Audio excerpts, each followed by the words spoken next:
Saudaraku, khotbah di bukit ini dimulai dengan ucapan bahagia, atau lebih tepat ucapan berkat. Hari ini ku bersyukur merasakan kasih setiamu. Shalom saudara, selamat pagi. Kita ketemu kembali pagi dalam Morning Devotion. Selamat pagi saudara-saudara, apa kabar? Hari ini kita akan baca firman Tuhan dari Injil Matius pasal yang kelima ayat 1-12. Demikian firman Tuhan. Ketika Yesus melihat orang banyak itu, naiklah ia ke atas bukit, dan setelah ia duduk, datanglah murid-muridnya kepadanya. Maka Yesus pun mulai berbicara dan mengajar mereka, katanya, berbahagialah orang yang miskin di hadapan Allah, karena mereka lah yang punya kerajaan sorga. Berbahagialah orang berduka cita, karena mereka akan dihibur. Berbahagialah orang yang lemah lembut, karena mereka akan memiliki bumi. Berbahagialah orang yang lapar dan haus akan kebenaran, karena mereka akan dipuaskan.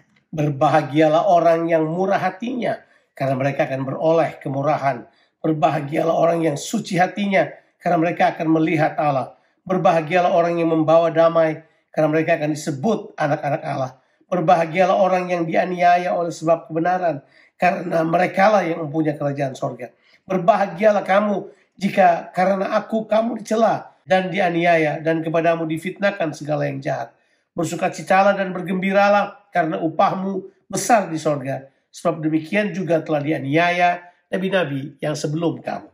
Saudaraku, dalam pembacaan kita hari ini, Matius kembali menyodorkan pandangan bahwa Tuhan Yesus ingin mempersiapkan murid-muridnya untuk menjadi pembawa berita kerajaan.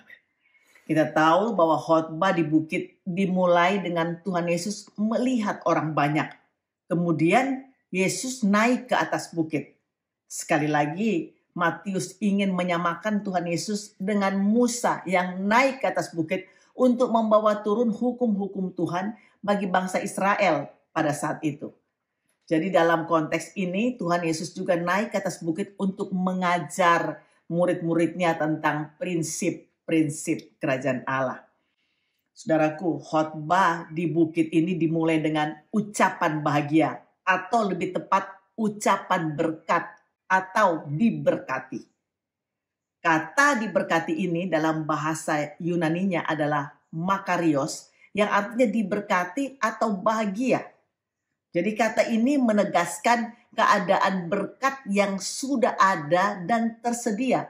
Setiap ucapan bahagia ini dihubungkan dengan orang-orang yang menderita.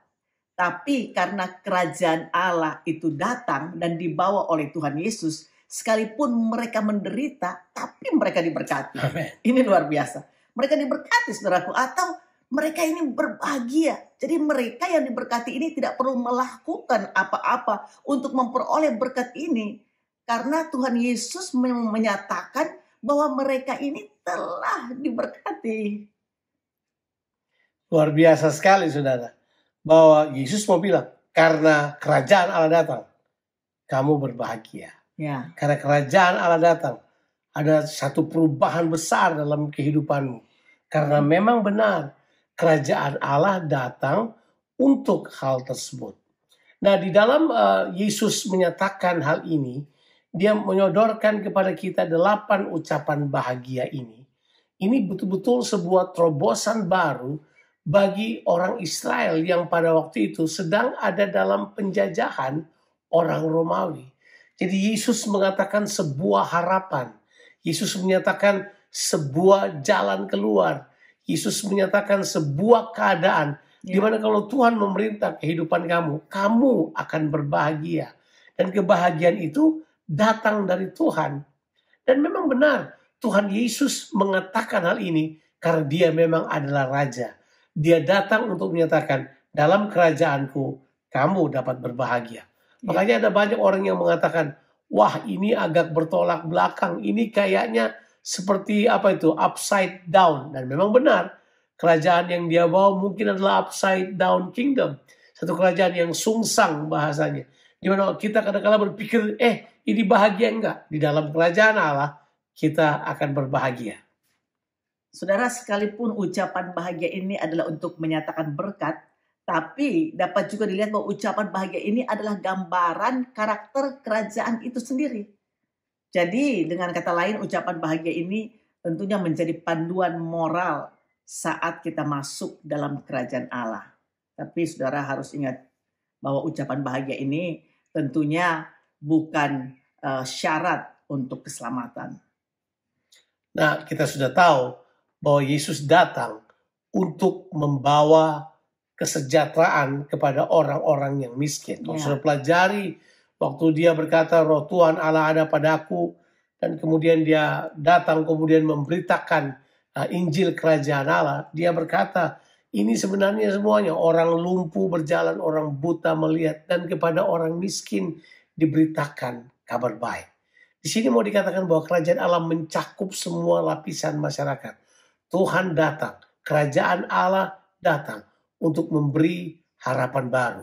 Kerajaan Allah datang untuk memberikan kepada kita suatu kehidupan yang berubah seperti yang Tuhan inginkan. Saudaraku, kalau Tuhan memerintah dalam kehidupanmu, engkau akan berbahagia karena engkau akan temukan kembali tujuan Allah menjadikanmu di bumi ini, yaitu untuk menyatakan pemerintahan Allah dan melaksanakan kehendak-Nya.